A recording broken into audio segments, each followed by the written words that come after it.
Well, you can see we're just getting ready to mount the calipers. I mean, once those air suspension parts are in, the calipers are going to go on, and we're installing a new master cylinder up above too. So we're going to have a brake system that's like brand new.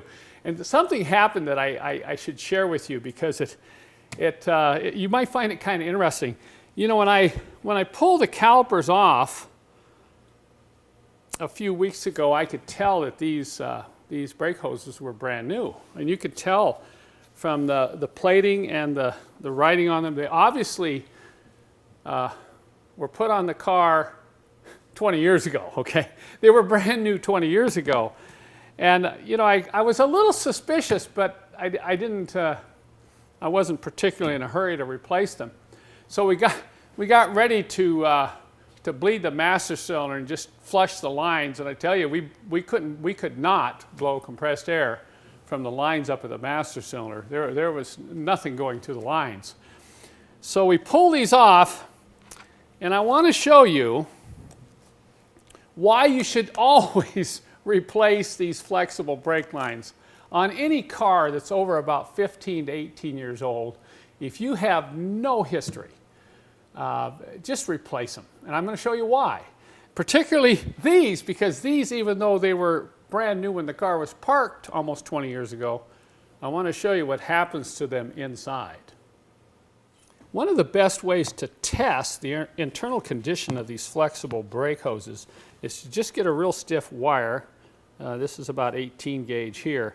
And we're going to run the wire down through the center of the hose. It should run all the way out, and it should run fairly easily.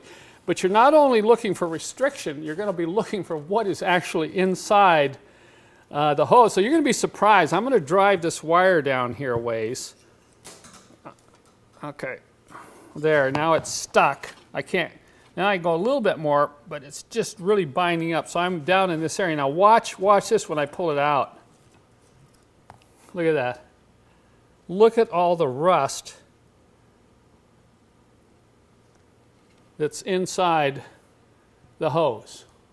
And that's from the steel braiding. So what's happened is the inside of the rubber has rotted away, and the brake fluid moisture has gotten to the braiding, the steel braiding inside the hose, and it's rusted it. So this is absolutely really bad, even though look at it. It doesn't look that bad from the outside. Now I'll take this one, and I'm going to try to drive the wire down in here. The wire won't even go at all on that end. And look here, it's not going on this end either. I can't even get it started on either end. So just for interest's sake, let's take and cut these apart and see what we can find in there. Oh wow, look at that. Okay. Look at the amount of moisture down in there. Let's take the other end here. And then let's go down inside here. Okay, that doesn't look too bad there, but you can see here, it's really plugged up right in here. See that? Because of how the rubber has rotted away. So I hope that's a good example why you want to change these old flexible brake hoses on your old Mercedes-Benz. If you've been following my previous videos, you know I opted to rebuild these calipers, and I was very happy that they were rebuildable. You know, they were rusty inside, but they were not so bad that I wasn't able to restore them. And you know, these old calipers, by the way, are a little tricky to rebuild. They have these notched or recessed caliper pistons that have to be installed in just the right position.